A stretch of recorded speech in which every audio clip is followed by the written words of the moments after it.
যে আমরা জোড়াতালি দিয়ে বিপিএল করব না, এটাও আগে কেউ বলে নাই। আমি বলেছি আমি আমি আমি বলেছি যদি দরকার হয় বিপিএলই করব না, এটাও বলেছি।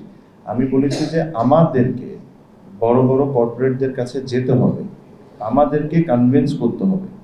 ওটা ভবিষ্যতে যদি আমি আসি বা অন্য কেউ আসুক, আমরা এটা চেষ্টা করব।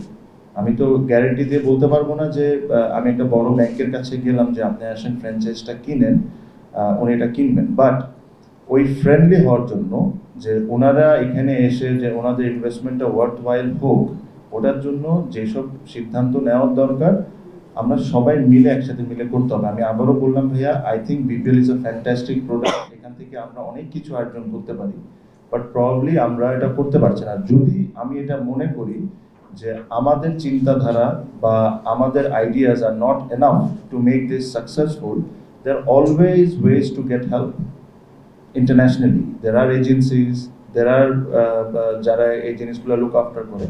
যদি as individuals we think that we are not doing a fair job, we will try and get help.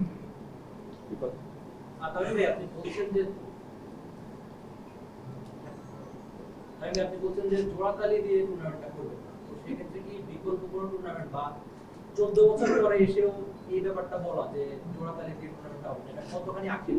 আপনি নিজেও লম্বা সময় বিপিএল খেলেছেন, ফ্যানরা সবসময় টুর্নামেন্টটা উপভোগ করে, মাঠে প্রচুর ক্রাউড থাকে, সব মিলে সমস্যা কোথায়? যে আর্থিকভাবে ক্রিকেটারদের যেখানে প্রত্যেকবার এই প্রশ্নগুলো উঠে, এটা সমস্যার না না, আসলে দুঃখজনক। কারণ আমি ব্যক্তিগতভাবে I am a very big believer in BPL. আমি মনে করি বিপিএল রেগুলারলি হওয়া উচিত আর রাইট ওয়েতে হওয়া উচিত। I am a very big believer. The problem is, Bhaiya, is selection of the franchise. That is the biggest challenge, biggest problem. Because আপনার যদি ফ্র্যাঞ্চাইজটা ঠিক থাকে, আপনার যদি ফাইন্যান্সিয়ালি যদি সবাই সলভেন্ট থাকে, পেমেন্ট ইস্যু না হয়, আপনি যদি দেখেন ভাইয়া 14 বছরে এই একটা টপিকই 14 বার উঠে এসেছে, ফাইন্যান্সিয়াল। টাকা পাচ্ছে না, টাকা দিচ্ছে না, এটাই একটা মেজর টপিক। অবশ্যই এটার সাথে আরও অনেক কিছু আছে, বাট আপনার এই জিনিসটাকে ঠিক করার জন্য the best way is to get the right franchise. So এটা পাওয়াটা ঠিক ভাইয়া যেটা বললো, যতটা বলাটা যতটা সহজ, হয়তোবা করাটা অতটা ডিফিকাল্ট। বাট আমাদের জায়গার থেকে আমরা যে একটা পজিশন নিয়েছি, এটাই তো আমাদের দায়িত্ব, এটাই তো আমাদের কাজ, যে কেমনে করে বেস্ট পসিবল ফ্র্যাঞ্চাইজগুলোকে আনা যায়। সো আমরা এটাই চেষ্টা করবো ইনশাল্লাহ।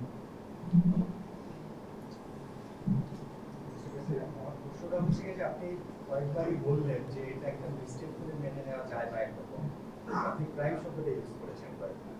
গত দুইটা বিপিএল এ আমি যদি বোর্ড প্রেসিডেন্টের কথা বলি, একটাতে পাস হয়েছিলেন, একটাতে ভুল হয়েছিলেন। আপনাদের এই অল্প কিছুদিনের আন্ডারস্ট্যান্ডিংটা এরকম যে তারা ভুল করেছেন নাকি তারা এটা ইচ্ছা করে করেছেন, যেটাতে বাংলাদেশের ক্রিকেটের ইমেজ ক্ষতিগ্রস্ত হয়েছে এবং আর্থিকভাবেও ক্রিকেট বোর্ড প্রবলভাবে ক্ষতিগ্রস্ত হয়েছে? যদি সেরকম আপনাদের মনে হয়, তাহলে কি আপনারা সেই বোর্ডগুলো, বোর্ড প্রেসিডেন্ট, বিপিএল এর দায়িত্বে যারা ছিলেন, তাদের বিপক্ষে আইনগত পদক্ষেপের দিকে যাবেন?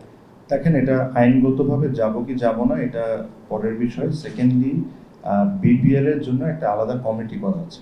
সো এটা আমার জন্য বলাটা ফেয়ার হবে না যে বোর্ড প্রেসিডেন্ট, এটার যারা আমাদের এক্স বোর্ড প্রেসিডেন্ট ছিলেন তারা ডাইরেক্টলি কতটুকু ইনভলভ ছিলেন বা ছিলেন না। যেহেতু এটা আলাদা কমিটি, যদি ওখানে ওনারা থেকে থাকেন তাহলে এই অ্যাকাউন্টেবিলিটি তাদেরও নিতে হবে। যদি তাদের ওই সিজনসগুলোয় ভুল হয়ে থাকে অবশ্যই নিতে হবে। কারণ আপনি 10 কোটি টাকা ব্যাংক গ্যারেন্টি চেয়েছেন, আপনি 2 কোটি টাকা নিয়েছেন বা আপনি চেক নিয়েছেন, এগুলো তো ভুল। আর এইগুলোর কারণে তো আজকে বিপিএল সাফার হচ্ছে বা BCB has to pay back. So এই জিনিসগুলোর অ্যাকাউন্টেবিলিটি নেওয়া অবশ্যই দরকার, তাদেরকেও অবশ্যই প্রশ্ন করা উচিত। প্লাস আমাদের তরফ থেকে আমি যেটা বললাম যে এটা নিয়ে আমরা একমত যে এখন সবার দায়িত্ব সবাইকে নিতে হবে। আর দায়িত্বের মধ্যে অনেক কিছু পরে, ভবিষ্যতে আমরা কি ডিসিশন নিব এটা ইনশাআল্লাহ উইথ ডিউ টাইম আপনারা জানতে পারবেন।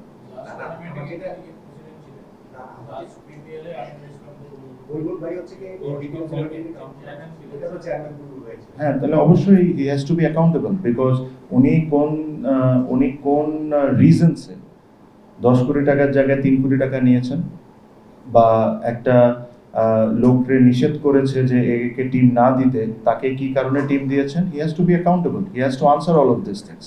সেই অ্যানসারটা আসলে কোথায় দিবেন? সেটাই বুঝলাম। হ্যাঁ, যদি আমি আপনাকে বললাম দিস ইজ টু আর্লি, আমি জাস্ট মেকিং অ্যানাউন্সমেন্ট। আমরা যখন এটা ইন্টারনালি ডিসিশন নিয়েছি, আমরা প্রথমে এটা এগ্রিড করেছি যে তাদেরকে প্রশ্নবিদ্ধ করতে হবে। ওটা আমরা বোর্ডের ওয়েতেও প্রশ্নবিদ্ধ করতে পারি, আইনগতভাবে এটা this is something that we need to discuss and go forward. হঠাৎ করে আমি যদি বলে দিই যে আমরা একটা মানুষকে সু করবো, that will be not right. So এটা তাদেরকে প্রশ্ন করা হবে যে আপনারা যে জিনিসটা আপনারা দিয়েছেন, কেন দিয়েছেন, আপনারা আনসার দেন। আজকে আপনাদের কারণে তো আজকে এই অবস্থা। আর এই জিনিসগুলো আমি আবারও বললাম, এই জিনিসটা কেউ যদি চ্যালেঞ্জ করতে চান যে আজকে আমরা যে জিনিসগুলো বলেছি, প্লিজ ওয়েলকাম। আমাদের অ্যাকাউন্টস থেকে নিয়ে কি কি আছে এগুলো সব আমরা দেখাই দিব। আপনি আমাকে একটা জিনিস বলেন না, সব কিছু বাদ দেন। 2টা ফ্র্যাঞ্চাইজ টুর্নামেন্ট খেলে ফেলেছে, তাদের এগ্রিমেন্টই সাইন হয়। এটা কি আপনি মনে করেন এটা ভুল? এটা কি ভুল হইতে পারে? তো don't you think he has to be answerable? দলগুলোর নাম না বলি, আমি জানি। হ্যাঁ,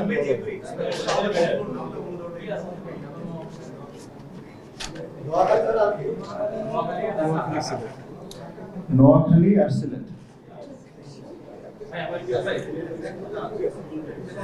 আজকের যে প্রেস মিটটা আপনারা বলেছেন যে আপনারা খাবারের কোনো কিছু করবেন না, যে কারণে ওয়েটিং ফর দ্য প্রপার রিপোর্টটা দিয়েছে। Alex Marshall was appointed by the previous board. So এটার উপর আপনাদের কোনো প্রভাব নেই, এটা বুঝাই যাচ্ছে।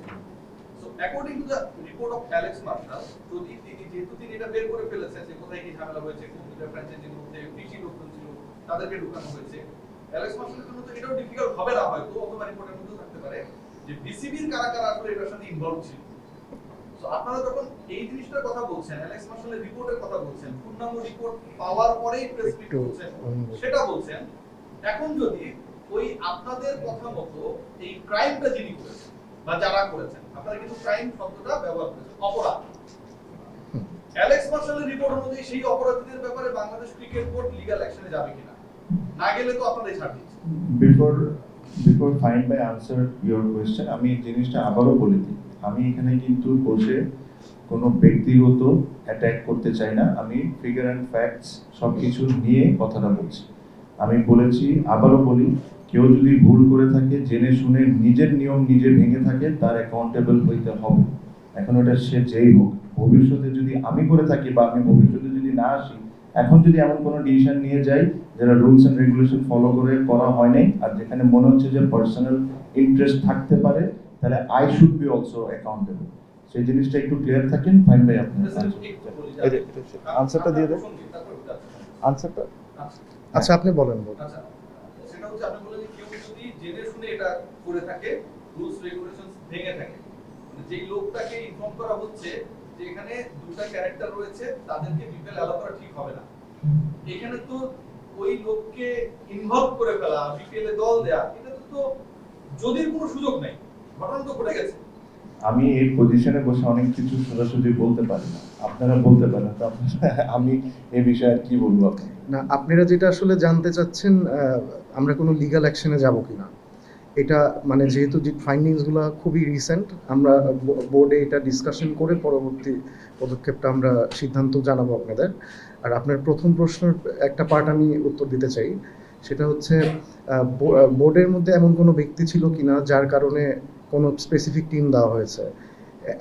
একজন ব্যক্তির নাম খুব স্ট্রংলি আমাদেরকে অ্যালেক্স মার্শাল বলেছে, যে দুইজনের কথা না করার পরেও একজনকে পুশ করে কন্টিনিউ করা হয়েছে, he still there.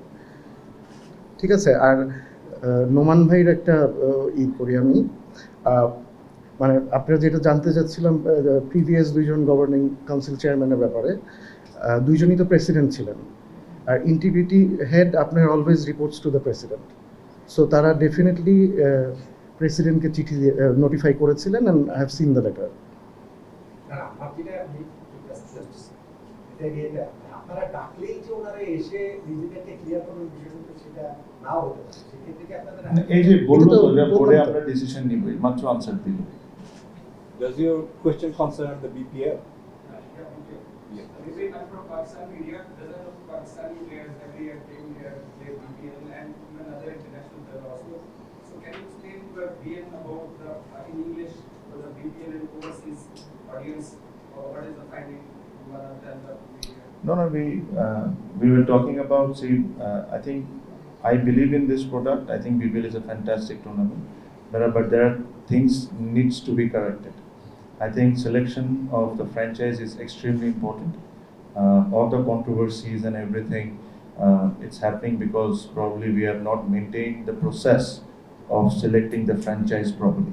So this is the one of the main reason I was speaking in my own language and explaining them that the process was not maintained for selecting the franchise, and we need to be extremely careful. And also, I also mentioned that that is not right. That if even in the board, if I am also making a decision, and if I am also not following the process and my own rule, then I need to be accountable.